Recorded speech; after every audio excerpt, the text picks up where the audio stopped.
Hello everyone guys, welcome to Fermion. So guys, आज हम देखने वाले हैं फार्माकोकाइनेटिक का पार्ट थर्ड वाला लेक्चर। पिछले वाले लेक्चर में हमने कवर किया है pharmacokinetic and absorption in detail. आज हम देखने वाले हैं डिस्ट्रीब्यूशन, जो कि ईडीएमई पैरामीटर का है सेकंड पार्ट। हमने पहले कवर किया है एब्जॉर्प्शन को, अब हम देखने वाले हैं distribution. So guys, what is mean by distribution? Distribution is the movement of drug from blood to tissue. In short, मतलब जो रिवर्सिबल ट्रांसफर होता है ड्रग का from one compartment to the other compartment of the cell और tissue is known as a distribution. यानी कि ये एक हमारा कंपार्टमेंट है सेल का और टिश्यू का। तो उसमें जो हमारा ड्रग कंटिन्यूअसली जाएगा या फिर आएगा, जो वो ट्रांसफर होगा, वो जो कि होता है वो रिवर्सिबल होता है, उसे कहा जाता है distribution.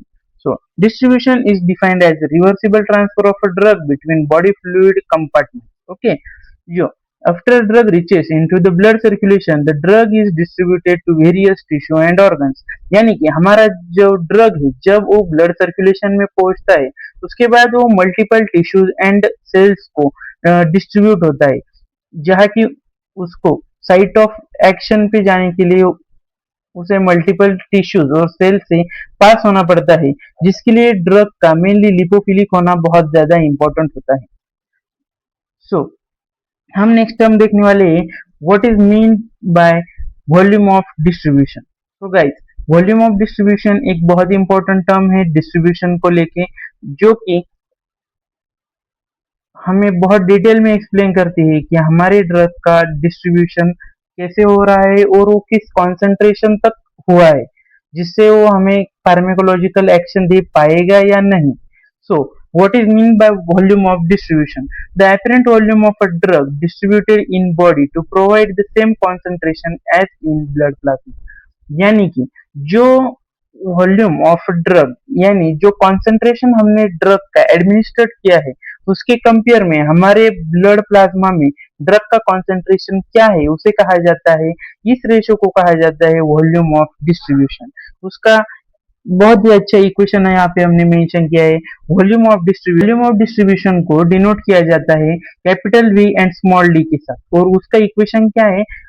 Dose upon concentration. Okay, यानी कि जो डोज हमने एडमिनिस्ट्रेट किया है एज ड्रग, जो हमने डोज एडमिनिस्ट्रेट किया है टोटल कॉन्सेंट्रेशन उसका, उसको डिवाइड करेंगे हम concentration of drug in plasma, उसे कहा जाता है वॉल्यूम ऑफ डिस्ट्रीब्यूशन। देन हम यहाँ पे देखेंगे various factors affecting volume of distribution. So जिसमें हम पहले देखेंगे lipid. Lipid water partition coefficient of a drug, यानी पार्टीशन कोएफिशिएंट, यानी कि हम एक ड्रग का प्रोपोर्शन लेते हैं फिक्स, और उसको हम डिसॉल्व करते हैं एक ऐसे मीडियम में जिसमें ऑर्गेनिक सॉल्वेंट भी होता है और एक्वियस सॉल्वेंट भी होता है, और बाद में हम कंपेयर करते हैं कि ड्रग कौन से सॉल्वेंट में ज्यादा सोल्यूबल हुई है, या वो ऑर्गेनिक सॉल्वेंट में ज्यादा सोल्यूबल हुई है या वो एक्वियस सॉल्वेंट में ज्यादा सोल्यूबल हुई है, उसे कहा जाता है पार्टीशन कोएफिशिएंट। सो जो लिपोफिलिक ड्रग्स होती है वो कभी भी लिपिड वाले पार्ट में ज्यादा, यानी कि ऑर्गेनिक सॉल्वेंट में ज्यादा सोल्यूबल होगी। सो highly lipid soluble drug easily cross blood vessels wall. Okay, जो हाईली लिपिड सोल्यूबल ड्रग्स होती है वो हमारे सेल मेम्ब्रेन को अच्छे से और फास्टली क्रॉस करती है and distributed to the tissue and more volume of distribution. जो कि हाईली लिपिड सोल्यूबल ड्रग्स होती है ना, इसकी वजह से उनका जो नेचर होता है, अगर समझ लो हमने ऑयल है, ऑलरेडी हमारे कंटेनर में ऑलरेडी ऑयल है, यानी कि ऑर्गेनिक सॉल्वेंट है, और हमने उसमें और ज्यादा ऑयल डाला, तो कुछ ज्यादा इम्पैक्ट पड़ेगा क्या? नहीं, वो ऑयल मिक्स हो जाएगा। लेकिन हमारे कंटेनर में अगर पहले ऑयल है और हम उसमें ऊपर से वाटर डाल रहे हैं, तो वो कहीं ना कहीं मिक्सचर थोड़ा सा अलग बन जाएगा। वाटर एक तरफ भागेगा, ऑयल एक तरफ भागेगा। इसलिए जो हमारे सेल्स की लिपिड बाइलेयर होती है वो भी लिपिड की बनी हुई होती है। देन जो हमारा ड्रग है वो भी अगर लिपोफिलिक हुआ तो उसे ट्रांसफर होने में कुछ ज्यादा दिक्कत होगी क्या? नहीं, क्योंकि वो सेम नेचर के होंगे। सो लिपिड लिपिड वाले होंगे तो ड्रग को इजीली पास होने देगी। इसलिए जो हाईली लिपिड सोल्यूबल ड्रग है वो जल्दी से क्रॉस करेंगे ब्लड वेजल्स को, एंड वो क्या दिखाएंगे, हाई वॉल्यूम ऑफ डिस्ट्रीब्यूशन हमें दिखाएंगे। Then PK value value of a drug. So guys, मैंने आपको पिछले लेक्चर में भी बताया था कि जो हाईली आयनाइज्ड जो ड्रग होते हैं वो क्या होते हैं, लिपिड इनसोल्यूबल होते हैं। यानी कि जो हाईली आयनाइज्ड ड्रग होते हैं वो क्या होते हैं, वाटर सोल्यूबल होते हैं। अगर कोई ड्रग वाटर सोल्यूबल हुआ यानी कि उसका नेचर क्या हुआ, हाइड्रोफिलिक हुआ। इसकी वजह से उसका नेचर और हमारे लिपिड बाइलेयर का जो सेल का नेचर है वो क्या हो जाएगा, अलग अलग हो जाएगा। इसकी वजह से हमारा जो ड्रग है वो इजीली उस सेल मेम्ब्रेन से पास हो पाएगा क्या, नहीं, क्योंकि दोनों का नेचर क्या हो जाएगा, अलग अलग हो जाएगा। इसलिए उसका वॉल्यूम ऑफ डिस्ट्रीब्यूशन क्या होगा, लेस होगा as compare to lipid soluble drug. Okay, then हम देखेंगे प्लाज्मा प्रोटीन बाइंडिंग। ओके, जो highly plasma protein bound drug remains inside the blood vessel. जो ड्रग मैंने आपको बताया है कि कुछ स्पेशल टाइप के ड्रग्स के लिए कुछ स्पेशल टाइप के प्रोटीन्स होते हैं जहां पे जाके वो बाइंड हो सकते हैं, वो एज उन ड्रग के रिजर्वायर होने का रोल निभाते हैं। यानी कि हमारे बॉडी में अगर कुछ एक्स्ट्रा ड्रग है तो प्रोटीन पे बाउंड होके एज अ ड्रग रिजर्वायर होके भी वो हमें काम में आती है। सो जो हाईली प्लाज्मा प्रोटीन बाउंड जो ड्रग है वो क्या होते हैं, हमारे ब्लड वेसल के इनसाइड ही रह जाते हैं। उसकी वजह से उनका लेस वॉल्यूम ऑफ डिस्ट्रीब्यूशन होता है। क्योंकि हम अगर हमें कहीं पे जाना है, ट्रैवल करते करते हमें मुंबई को जाना है, लेकिन हमें बीच में कोई मेहमान का घर लग गया तो हम वहीं पे रुक गए और हम आगे मुंबई को गए क्या, नहीं गए। वैसा ही है हमारा जो ड्रग है, जब वो निकलेगा अगर वो प्लाज्मा प्रोटीन से अगर बाउंड हो जाएगा, जो उसकी साइट ऑफ प्लाज्मा प्रोटीन कहाँ पे होते हैं, ब्लड वेजल्स में होते हैं।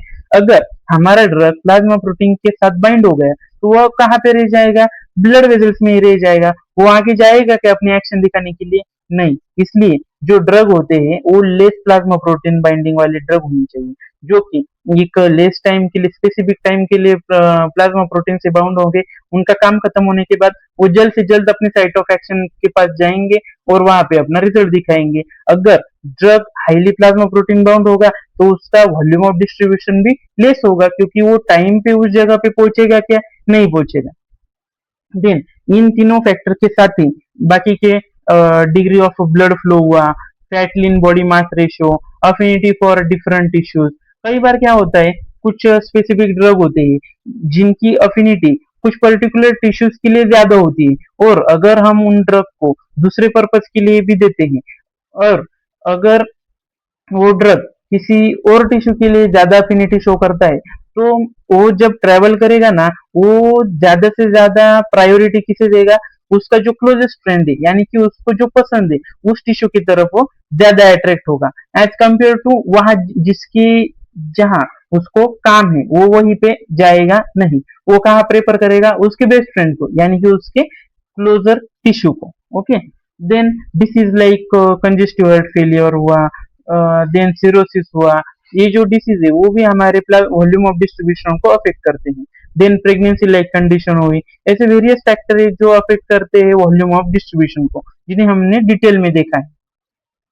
देन हम नेक्स्ट हम देखेंगे बैरियर ऑफ ड्रग। जो हमारे बैरियर होते हैं जैसे कि ब्लड ब्रेन बैरियर हुआ, प्लेसेंटल बैरियर हुआ, देन ऐसे जो मल्टीपल बैरियर्स होते हैं जहाँ पे कुछ सेलेक्टिव ड्रग ही जा पाती है, उन बैरियर को अब हम देखने वाले हैं। सो ब्लड ब्रेन बैरियर, यहाँ पे क्या होता है, ब्लड ब्रेन बैरियर को ट्रिपल बी भी कहा जाता है। ब्लड ब्रेन बैरियर तीन भी आते हैं तो ट्रिपल बी भी कहा जाता है। देन ओनली जो हाईली लिपिड सोल्यूबल ड्रग है वह वही यहाँ पे इस ब्लड ब्रेन बैरियर को क्रॉस कर पाते हैं। बाकी की जो ड्रग है जो या तो हाइड्रोफिलिक है या जो लो लिपिड सोल्यूबिलिटी रखते हैं, वो ड्रग ब्लड ब्रेन बैरियर को क्रॉस ही नहीं कर पाती और इसकी वजह से वो अपना इफेक्ट भी नहीं दे पाती। सो ब्लड ब्रेन बैरियर को क्रॉस करने वाली हाईली लिपिड सोल्यूबल ड्रग का नाम क्या क्या है, उनके एग्जाम्पल क्या क्या है, लिवोडोपा है, प्रोपेनोलॉल है, देन फाइजोस्टिग्माइन है। ये क्या हुए, ब्लड ब्रेन बैरियर क्रॉस करने वाले ड्रग के एग्जाम्पल हुए। देन हम यहाँ पे हम देखेंगे जो प्लेसेंटल बैरियर है वो क्या है, हाईली लिपोइडल है। सो वो क्या करेगा, अलाउ करेगा free passage for which drug, for the highly lipophilic drug. Highly lipophilic drugs के लिए वो फ्री पैसेज प्रोवाइड करेगा, यानी कि अपने मेहमान की जैसा डायरेक्ट आओ कभी भी जाओ, ऐसा पैसेज वो हाईली लिपोफिलिक ड्रग्स के लिए प्रोवाइड करेगा। लेकिन जो हाइड्रोफिलिक ड्रग है या लो लिपोफिलिक ड्रग है, उनको वो ट्रैवल करने के लिए अलाउड करेगा क्या? नहीं, वो प्लासेंटा में उनको एंट्री देगा क्या? नहीं देगा। उनके उनके एग्जांपल क्या है? लिवोडोपा, प्रोपिनोलॉल और फाइजोस्टिग्मी। ओके गाइस, देन हम देखेंगे नेक्स्ट स्लाइड, जहाँ पे मैंने एक नॉर्मल कैपिलरी जो है वो बैरियर वाली कैपिलरी और ब्रेन ब्लड ब्रेन बैरियर वाली कैपिलरी, इनके एग्जांपल आपको समझाइए।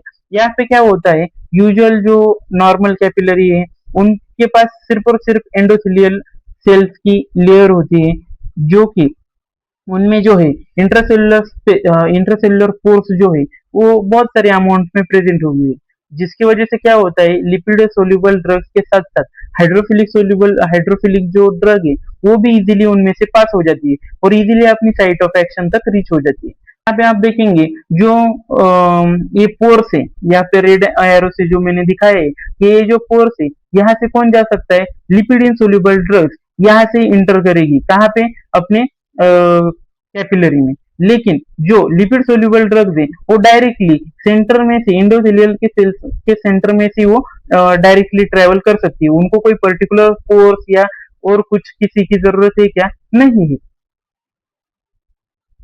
ओके, देन हम नेक्स्ट देखेंगे जो ब्लड ब्रेन बैरियर वाली लेयर है, वहां पे क्या होता है, एंडोथेलियल सेल्स की जो लेयर है वो बहुत क्लोजली अटैच होती है as compare to normal capillary, and उसके ऊपर क्या होता है, टाइट जंक्शन की लेयर्स प्रेजेंट होती है, जिसकी वजह से जो हाइड्रोफिलिक ड्रग्स है या लो लिपोफिलिक ड्रग्स है वो इजीली पास हो पाती है क्या? ऑलमोस्ट नहीं ही होती। उसकी वजह से क्या होता है, वहां पे सिर्फ और सिर्फ लिपोफिलिक ड्रग्स ही उसकी वजह से वहां पे क्या होता है, लिपोफिलिक ड्रग्स ही ट्रांसफर कर पाती है या डिस्ट्रीब्यूट कर पाती है। देन हम देखेंगे नेक्स्ट पॉइंट जो कि है प्लाज्मा प्रोटीन बाइंडिंग। सो प्लाज्मा प्रोटीन बाइंडिंग, जैसे कि मैंने आपको बताया है पिछली स्लाइड में कि जो ड्रग होते हैं वो स्पेसिफिक ड्रग स्पेसिफिक प्रोटीन्स पे बाइंड होते हैं, और जब ये ड्रग्स उस प्रोटीन पे बाइंड होती है तब वो ड्रग ना तो हमें फार्माकोलॉजिकल रिस्पॉन्स देती है, ना वो हमारे कुछ, यानी कि वो इनर्ट हो जाती है तब जब वो प्लाज्मा प्रोटीन बाइंडिंग प्रोटीन से बाइंड हुई रहती है। सो जो एसिडिक ड्रग है, एसिडिक ड्रग कहाँ पे बाइंड होती है, तो वो कभी भी binds to plasma albumin. Okay, acidic drug है, एसिडिक ड्रग को A stands for acidic drug, A stands for plasma albumin. Okay, लेकिन अब यहाँ पे याद रखना कुछ अलग होने वाला है, क्या? बेसिक ड्रग्स है जो प्राइमरीली बाइंड का होगी अल्फा एसिड ग्लाइकोप्रोटीन। अब अब इस आप जब इस प्रोटीन का नाम पढ़ेंगे अल्फा एसिड ग्लाइकोप्रोटीन, बहुत बार मेरी भी मिस्टेक होती थी कि यार इसके नाम में तो alpha acid glycoprotein already present है, यानी कि इसमें एसिड नाम ऑलरेडी प्रेजेंट है, तो एसिडिक ड्रग हमेशा इसी से बाइंड करेंगे। लेकिन नहीं, यहाँ पे कुछ अलग होता है। क्या होता है? उसका उल्टा होता है, जिसमें अल्फा एसिड ग्लाइकोप्रोटीन है वहां पे क्या बाइंड होगी, बेसिक ड्रग बाइंड होगी, और एसिडिक ड्रग कहाँ पे बाइंड होगी, प्लाज्मा अल्ब्यूमिन पर बाइंड होगी। इस बात को आप याद रखिए। Then protein binding decreases the free drug concentration in the systemic circulation.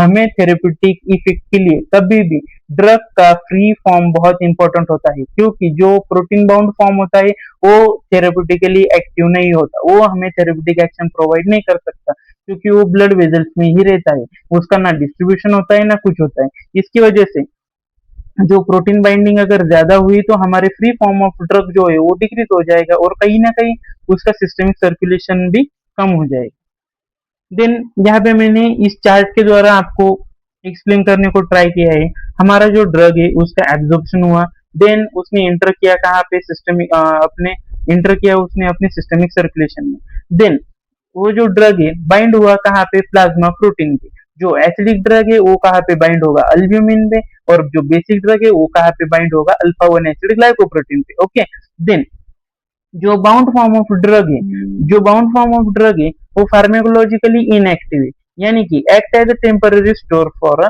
Drug. मैंने जैसे कि आपको कहा था, जब ड्रग प्रोटीन से बाउंड होगी वो फार्मेकोलॉजिकली इनएक्टिव होगी, यानी वो हमें थेरेप्यूटिक रिस्पॉन्स तक नहीं दे पाएगी। सो जो बाउंड फॉर्म है वो थेरेप्यूटिक फार्मेकोलॉजिकली इनएक्टिव है, और वो कैसे काम करता है, as store form of a drug काम करता है। और उसके बाद जब वो फ्री होगा वो क्या हो जाएगा, फार्मेकोलॉजिकली एक्टिव हो जाएगा, यानी कि वो रिवर्सिबल फिनोमिनन होता है, कभी बाउंड होता है कभी फ्री होता है, कभी बाउंड होता है कभी फ्री होता है। सो हमें फार्मेकोलॉजिकली एक्टिव ड्रग कौन सा होता है, जो फ्री फॉर्म में प्रेजेंट होता है विदाउट प्रोटीन बाइंडिंग। देन हमने पढ़ा कि एसिडिक ड्रग कहाँ पे बाइंड होंगे, अल्ब्यूमिन पे बाइंड होंगे। देन हमारे बेसिक ड्रग कहाँ बाइंड होंगे, अल्फा 1 एसिडिक ग्लाइकोप्रोटीन पे बाइंड होंगे। लेकिन वो एसिडिक ड्रग के एग्जांपल्स क्या क्या है, बेसिक ड्रग्स के एग्जांपल क्या क्या है, वो मैंने इस चार्ट में आपको अच्छे से दिया हुआ है, जो आप पढ़कर अच्छे से याद कर लेना। जो एसिडिक ड्रग्स जो बाइंड होते हैं अल्ब्यूमिन के साथ, उनके एग्जांपल क्या क्या है, बारबिटूरेट है, बेंजोडाइजिपाइन है, नसेट्स है, पेनिसिलिन है, फिनिटोइन है, वोल्प्रोइक एसिड है, सल्फोनामाइड है, टेट्रासाइक्लिन है एंड टोल्ब्यूटामाइड है। देन हमारे जो बेसिक ड्रग जो बाइंड होते हैं अल्फा 1 एसिड ग्लाइकोप्रोटीन के साथ, उनके एग्जांपल क्या क्या है, ब्यूपिओकेन है, देन डाइजोपेरामाइड है, देन इमिप्रामिन है, lidocaine, methadone, prazosin, quinidine, verapamil and various beta blockers, जो कि बीटा ब्लॉकर्स जिनके एंड में क्या आता है, येलो या लॉल। ओके, देन वो कहाँ पे बाइंड होते हैं, अल्फा 1 एसिड ग्लाइकोप्रोटीन के साथ। सो गाइस, आज हमने बहुत सारी इंपॉर्टेंट टॉपिक पर नजर डाली है। हमने पूरा का पूरा डिस्ट्रीब्यूशन का टॉपिक एकदम प्रॉपरली पढ़ा है, जहाँ पे हमने देखा what is mean by distribution, volume of distribution मतलब क्या, हमने उसकी इक्वेशन को जाना, उसकी डेफिनेशन को जाना। Then factors which affecting the volume of distribution, जिसमें हमने टोटल 8 फैक्टर्स पढ़े। देन कौन से बैरियर से जो कि ड्रग की डिस्ट्रीब्यूशन को अफेक्ट करते हैं, बैरियर ऑफ ड्रग्स, जिसमें हमने ब्लड ब्रेन बैरियर देखा एंड प्लेसेंटल बैरियर देखा, जिसमें हमने एक नॉर्मल कैपिलरी का भी एग्जांपल देखा और ब्रेन कैपिलरी का भी एग्जांपल देखा, जिनमें क्या चेंजेस होते हैं, नॉर्मल कैपिलरी में क्या होता है और ब्लड ब्रेन बैरियर वाली कैपिलरी में क्या होता है। देन प्लाज्मा प्रोटीन बाइंडिंग को हमने देखा, कौन सा ड्रग, एसिडिक ड्रग कौन से प्रोटीन से बाइंड होगा, बेसिक ड्रग कौन से प्रोटीन से बाइंड होगा। देन डायग्रामेटिकली हमने देखा कि फ्री फॉर्म ऑफ ड्रग क्या करता है, प्रोटीन बाउंड ड्रग क्या करता है। उसी के साथ हमने एसिडिक ड्रग्स के एग्जांपल देखे और बेसिक ड्रग्स के एग्जांपल देखेंगे। तो मैंने ये टॉपिक आपको बहुत अच्छे से एक्सप्लेन किया है। आप भी इस टॉपिक को डिटेल में पढ़ना और रिवाइज करना। अगर इस टॉपिक से रिलेटेड या प्रीवियस कौन से भी वीडियो से रिलेटेड आपको कोई भी प्रॉब्लम है, तो आप कमेंट सेक्शन में जरूर बताना। हम इस टॉपिक से आज तक जो भी पढ़ाया है, सारी की सारी नोट्स आपको टेलीग्राम चैनल पर प्रोवाइड करेंगे। आप ऐसे ही अच्छे वीडियोस और अच्छा नॉलेज गेन करने के लिए और जीपैट 2027 के सफर में हमारे साथ जुड़ने के लिए हमारे चैनल को लाइक शेयर एंड सब्सक्राइब जरूर करना guys. Thank you so much.